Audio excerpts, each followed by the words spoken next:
Okay, folks, today is March 16th, 2020. Welcome to Red Pill Markets.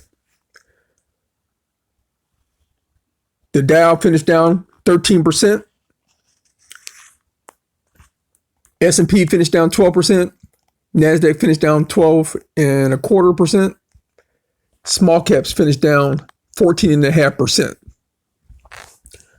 So let's back up a little bit. Thursday, stocks were down across the board, maybe like 9-10%. On Friday, when the stocks start shooting up towards the end, pretty much the Dow, S&P 500, NASDAQ, they almost made up the losses from Thursday. Small caps only made up half of its losses on Friday. When I see stuff like that, I know there's a problem because small caps normally tell you where the market is headed. Today, if you look at it, small caps are further down, almost 2% further down on average than the Dow, S&P 500, and NASDAQ. So even if the markets come up tomorrow, say they all come up 10% tomorrow, Wednesday, they'll all probably be down, 8 to 12%. Small caps might be down 16%. That's a pattern. I'll look at numbers and patterns. If you see that type of pattern, that means the markets still have lower to go, in my experience. So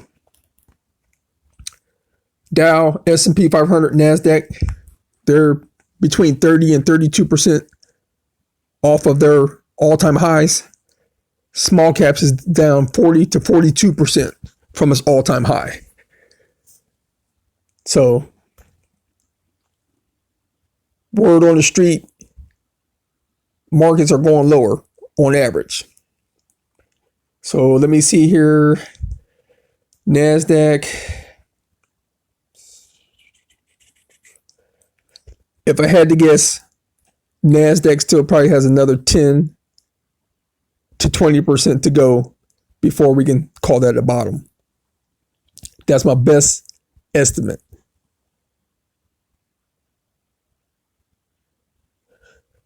Let's talk about what's going on here. So what we're really facing is a financial crisis. It should be very obvious we are in a financial crisis.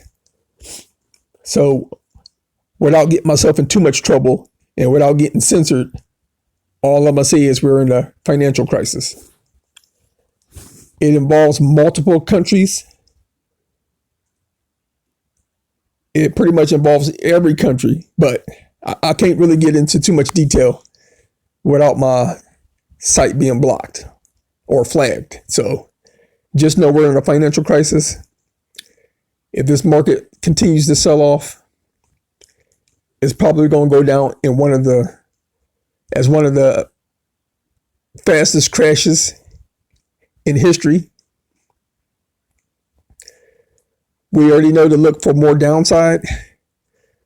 We know that there's still trouble in the markets by the markets being up 10, 15% one day, down 13, 14, 15% the next day. Markets don't move that much. It's hard to get a 14% gain in 1 year, let alone 14% gain or 14% loss in a day. So those normally take whole years to get 14% to the plus side, 14% to the negative side. On average, that's what it'll be on a yearly basis. If you see that in any particular day, you're in a market crash from my experience. One thing we're looking out for now is the U.S. Fed. So the government's been shutting down different activities. That doesn't really help the markets out because people are wondering and they're starting to panic on what's really going on. I don't think a lot of people realize we're in a financial crisis. It's like I'm underselling the financial crisis part of it. But as long as you know that's what's going on, you're one of the lucky ones. On Thursday, the Fed put in $500 billion into the repo market, which basically allows banks to borrow from the Fed instead of borrow from each other.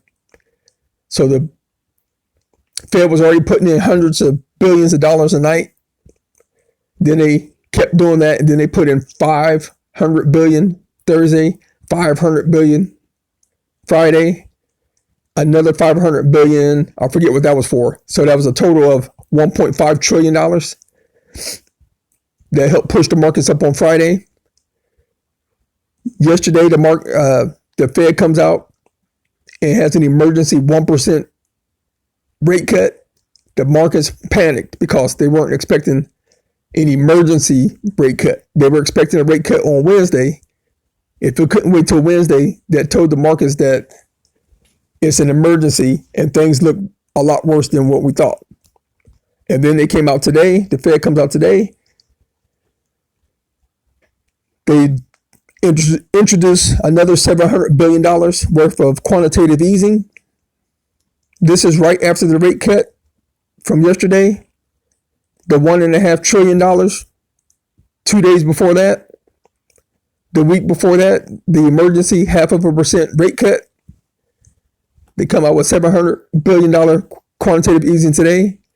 There's another $800 billion in the works. So I'm pretty sure I already named close to $3 trillion within like a week term. Plus all the money they put into it for pretty much like the last 6 months. We'll just count that as another 2 to 4 trillion. So now you're getting closer to $7 to $10 trillion that they put in it.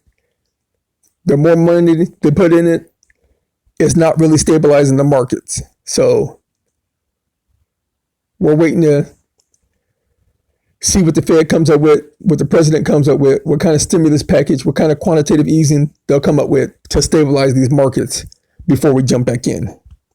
With that being said, we are still in 100% Putnam stable value because that's taken the least amount of beatings out of everybody else. So stay tuned.